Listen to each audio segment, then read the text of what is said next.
BA द्वितीय वर्ष की छात्राओं का पुनः स्वागत है। इसके पहले वाले लेसन में हमने समझा है कि हमारे प्रथम प्रश्न का नाम क्या है। याद है ना आपको? क्या नाम है बच्चों? सामाजिक विचारक, है ना? बिल्कुल सही। और सामाजिक विचारक में हमें जो है 5 विचारकों को पढ़ना है। उसमें हैं Emmanuel Durkheim, Max Weber, Karl Marx, Radha Kamal Mukherjee और जीएस घुरिये। इनके कुछ सिद्धांतों को हमने पढ़ना है। और इसकी जो प्रश्न पत्र योजना है उसके बारे में भी हमने विस्तृत जानकारी दी थी आपको, याद आया? तो द्वितीय प्रश्न पत्र के बारे में अगर हम बात करें तो द्वितीय प्रश्न पत्र जो है वो है सामाजिक मानव शास्त्र। सामाजिक मानव शास्त्र जो है वो आपका दूसरा प्रश्न पत्र है। नाम से ही आपको समझ में आ रहा है कि इसमें जो है हम सामाजिक संरचना और संस्कृति, धर्म, जादू, है ना, समाज से आदिम समाजों से जुड़ी हुई और समाज से जुड़ी हुई जो हमारी मानव शास्त्र है उनको हम समझेंगे। तो इसके भी प्रश्न पत्र में बच्चों वही योजना है जो हमारे प्रथम प्रश्न पत्र में थी, यानी कि इसमें भी 3 खंड होंगे। पहले खंड में प्रत्येक इकाई से 2 लघु प्रश्न लेते हुए कुल 10 प्रश्न आएंगे और प्रत्येक लघु प्रश्न का उत्तर हमें 20 शब्दों में ही देना होगा और कुल अंक प्रथम प्रश्न पत्र के समान ही 10 होंगे। दूसरा जो खंड है खंड ब, वह भी वैसा ही है। इस खंड में भी प्रत्येक इकाई से 2 प्रश्न लेते हुए कुल 10 प्रश्न होंगे और प्रत्येक इकाई में से आपको 1 प्रश्न करना है। फिर से सुनिए बच्चों, प्रत्येक इकाई से प्रश्न तो आपको 2 आएंगे, लेकिन आपको प्रश्न हल मात्र 1 ही करना है। इस तरह हर इकाई को लेते हुए 5 प्रश्न 5 इकाई के हो जाएंगे और इनका उत्तर जो है लगभग हमें 250 शब्दों के आसपास देना होगा। तीसरा जो खंड है वो खंड है वर्णनात्मक, यानी वही जिसमें हमें उत्तर जो हैं वो विस्तृत रूप में देने होंगे और इस खंड में 4 प्रश्न होंगे। प्रत्येक इकाई से 1 प्रश्न लेते हुए कुल 4 प्रश्न इस इकाई में आएंगे। लेकिन यहाँ आपको एक सुविधा है, आप उन 4 प्रश्नों में से जो भी 2 प्रश्न आपको बहुत अच्छे से आ रहे हों उन्हें आप करने के लिए स्वतंत्र हैं, यानी प्रश्न तो आएंगे 4 लेकिन आपको हल करने हैं 2 और प्रश्नों की जो शब्द सीमा है वो लगभग 500 शब्द होनी चाहिए। तो हम देखते हैं कि प्रश्न पत्र का जो योजना है वह प्रथम प्रश्न पत्र के समान ही है और पेपर जो है वही 3 घंटे का होगा। न्यूनतम 36 अंक आपको लाने हैं और अधिकतम 100 अंकों का पेपर होगा, यानी अधिकतम आप 100 अंक भी ला सकते हैं। तो यह तो बात हुई बच्चों प्रश्न पत्र के बारे में, है ना। अब द्वितीय प्रश्न पत्र की इकाइयाँ क्या क्या हैं, उन इकाइयों के अंतर्गत कौन कौन से अध्याय हैं जिनका हमें अध्ययन करना है, हम ये भी जान लेते हैं। तो प्रथम इकाई की बात करते हैं बच्चों। प्रथम इकाई में जो है जैसा कि हमारा प्रश्न पत्र का नाम ही है सामाजिक मानव शास्त्र, तो प्रथम इकाई में जो है हम सामाजिक मानव शास्त्र की परिभाषा, प्रकृति और अध्ययन क्षेत्र को जानेंगे।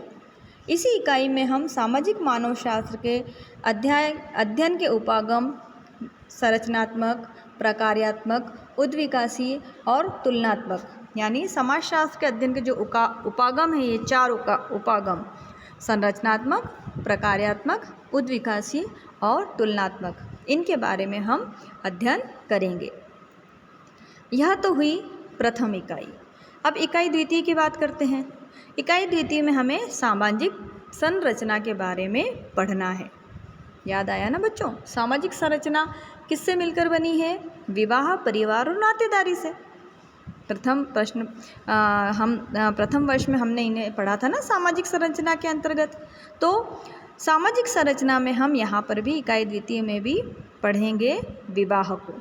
विवाह के बारे में क्या क्या पढ़ना है हमें? तो विवाह का अर्थ, विवाह के प्रकार, विवाह के सिद्धांत और जीवन साथी चुनने के तरीकों के बारे में हम विस्तृत अध्ययन करेंगे।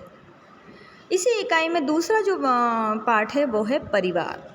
तो परिवार का भी हम अर्थ जानेंगे, परिवार की विशेषताएं जानेंगे, एकाकी परिवार, संयुक्त परिवार के बारे में जानेंगे, यानी कि परिवार के प्रकार के बारे में भी हम जानेंगे, कितने प्रकार के परिवार होते हैं और परिवार के सिद्धांत क्या क्या हैं, इनके बारे में भी हम अध्ययन करेंगे।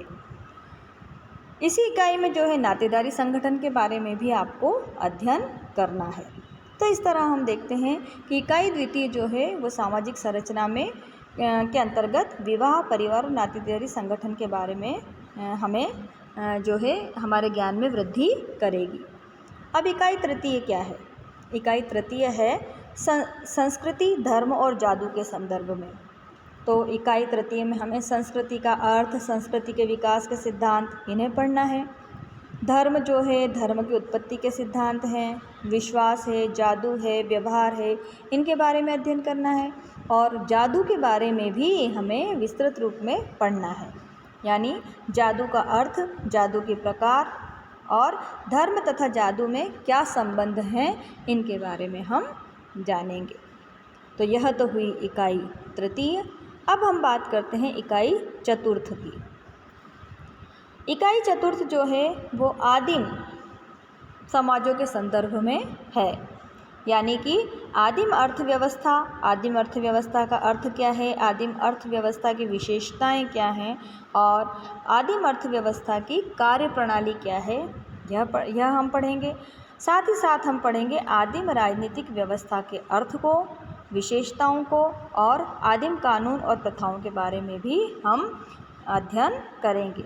अब आती है बात इकाई पाँचवीं की, है ना, 5th इकाई की बात आती है। तो इकाई 5 में हम जो है भारत में जनजातियों की समस्याएं क्या क्या हैं, जनजातीय विकास के लिए क्या क्या कार्य किए गए हैं, इनके बारे में हम अध्ययन करेंगे। यह तो बात हुई भारत की।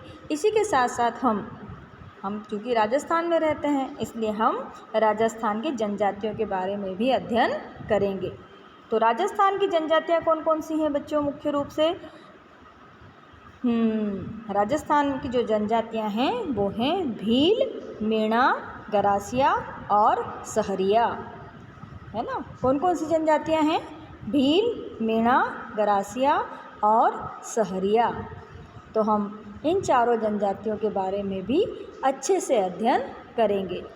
तो इस तरह हम देखते हैं बच्चों कि आपका पहला प्रश्न पत्र सामाजिक विचारक है और द्वितीय प्रश्न पत्र सामाजिक मानवशास्त्र है। सामाजिक मानवशास्त्र में जब बहुत सी चीज़ें आपने पढ़ रखी हैं, लेकिन उनका कुछ अलग स्वरूप आपको और पढ़ने को मिलेगा। निश्चित रूप से आपको इसके अध्ययन में और रुचि बढ़ेगी, ऐसा मेरा पूर्ण विश्वास है। तो बच्चों आज दो हमने जो हमारे अध्याय थे, तो हमारे जो ये वीडियो थे हमारे, उनमें हमने अध्ययन योजना के बारे में जाना और इसके जो क्या क्या पाठ्यक्रम है इसके बारे में जाना। तो हम अब पढ़ाई शुरू करेंगे प्रथम प्रश्न पत्र से, है ना। तो प्रथम प्रश्न पत्र की पहली इकाई क्या है बच्चों? याद आई आपको? प्रथम प्रश्न पत्र की पहली इकाई जो है वो, उसमें जो हमारे विचारक हैं, और विचारक कौन से हैं? पहले हमारे इमाइल दुर्खिम। तो हम अगले अध्याय में इमाइल दुर्खिम के जीवन परिचय को समझेंगे और उनकी कौन कौन सी प्रमुख कृतियां हैं इनके बारे में भी जानेंगे। ठीक है बच्चों, मिलते हैं फिर।